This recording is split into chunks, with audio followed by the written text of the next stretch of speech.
So we finally know what's going on with PlayStation 4 Pro, which is kind of simultaneously PlayStation's answer to Project Scorpio as well as its co-option of it. So what's the difference? Today on gameranx, we're going to discuss PS4 Pro versus Xbox One Scorpio. How are they different? Well, the very first and most obvious difference between the two is that the PlayStation 4 Pro is coming much sooner. PlayStation 4 Pro is going to hit November 10th, 2016, and that's not even 3 months away. It's September 10th now. That's 2 months. This gives PlayStation a bit of a head start, but at the same time it also limits the technology that they're going to be able to put into it. At this point we have what I would call a soft list of specifications. Some of the things haven't been specified, and I think it may be because they haven't finalized it, or it may be that they don't actually want to say what it is. At E3, Microsoft mentioned that Project Scorpio is going to have an octa-core processor. Now, they didn't mention clock speed, and they didn't mention much further than that, just that it will be octa-core. Now, keep in mind that comes out a year in the future, and the PlayStation 4 Pro comes out in November. However, we don't know a lot more about the processor for the PS4 Pro.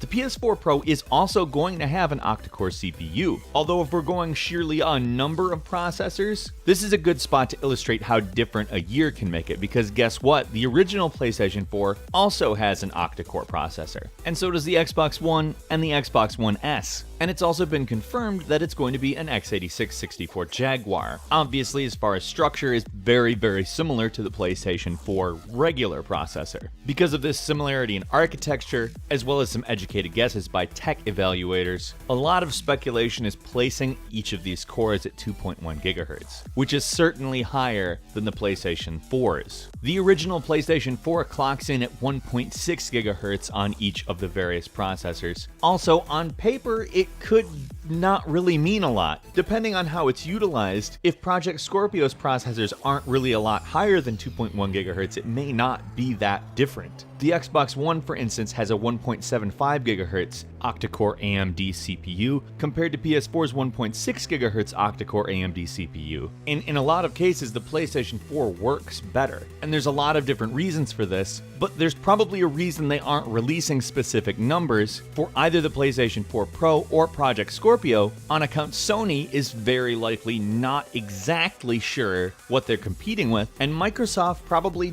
doesn't want to put numbers out knowing that they may not be able to do better. I mean, they have a year and people will expect more, so they need to figure out how they can work noticeably better than the PlayStation 4 Pro. The graphics is where we get a little bit more specific, and thankfully so. For the sake of comparison, the Scorpio is definitely going to be in a better place. On paper, Project Scorpio's 6 teraflops is significantly higher than PlayStation 4 Pro's 4.20 teraflops. However, there is no capability of making a 420 joke on the part of Project Scorpio. On paper, this is a very clear advantage for Project Scorpio, but as far as what both of these consoles are purporting to do, namely render 4K graphics at a decent frame rate, we have already seen that PS4 Pro is most certainly capable of doing so. On top of that, a technology that both of them are touting very hard is HDR. And again, we've seen it in action on the PS4 Pro at this point. Obviously, tech demos don't mean everything, but having actual practical footage where the machine delivers on what it claims to be able to do, and doing it well, what we have seen has been high frame rate and consistent, does provide a little bit of an advantage. Next holiday season, is 4K going to really be a big deal? Is HDR going to really be a big deal? Certainly Sony will be saying, so what? We've been doing that for a year. Why haven't you? Which is actually a fairly valid argument. Will the extra 1.8 teraflops of graphics processing power actually be a significant enough improvement once again to make a noticeable difference? Well, let me just say this, I hope so, because I'm not in it for a brand, I'm in it for the better console. I really want stuff to work better. But what we've seen, especially with the current machines, is that numbers on paper don't necessarily translate. It's utilization. So by default, we have to say that Project Scorpio is better, most likely on both a CPU and a GPU front, but until we put one in our hands and actually play it in comparison to a game that is also out on PlayStation 4 Pro, it's really going to be up in the air. And a year is a very long time for something to be up in the air. One of the advantages that PS4 has had throughout this generation is that the RAM it uses is GDDR5 RAM, while the RAM that the Xbox One uses is GDDR3. Now it's the same amount, 8 gigabytes, but as far as bandwidth, GDDR5 provides a better result. This was not upgraded in the Xbox One S, which still uses GDDR3, but Project Scorpio is going to make the jump to GDDR5. Now, whether or not they stick with 8, there's really no way to say, but it'd be absolutely crazy for them not to jump to GDDR5.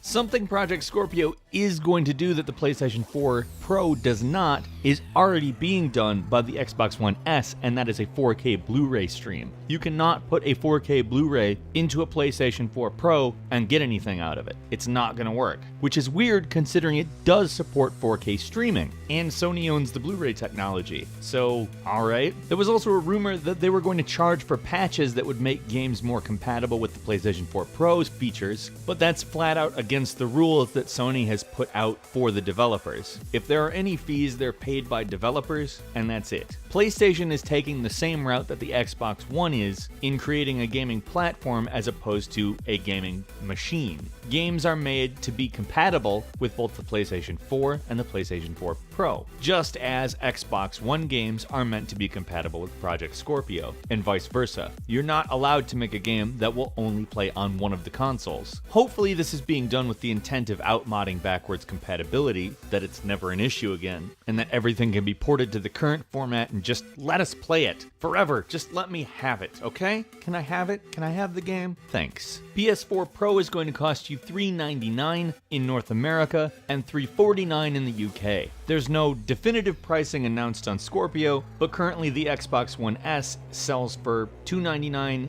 $349, and $399 depending on which level you buy it at, 500 gigabytes, a terabyte, or 2 terabytes. PS4 Pro is only coming in a terabyte model. Again, we don't have information on what Scorpio will come with, but I would suspect not much difference. If you're into VR, that's probably going to be where you're seeing the biggest difference between the two. The PSVR is a pretty powerful machine, and the most likely reason for the PlayStation 4 Plus existing and coming out a year earlier, but Microsoft revealed that Scorpio is going to actually be capable of running higher res VR devices and ones that aren't proprietary, like the Oculus Rift and the HTC Vive, which both run at significantly higher resolutions than the PSVR. How much that matters does kind of remain to be seen, and I think that's kind of both of these companies' focus as to why they're making these consoles. That and moving over to the idea of Xbox and PlayStation being gaming platforms, rather than each new generation being a new gaming platform. In a way, they're both kind of going the iPhone route, in that they upgrade it, but it's compatible with all of the iPhone technology. That is, until it's absolutely impossible to run new things on the old hardware, but in theory, backwards compatibility is from now on going to be a standard feature, which I like. So now it's time for you to weigh in. What exactly do you think about these two new updates to the consoles, and do you think that Sony's year-long head start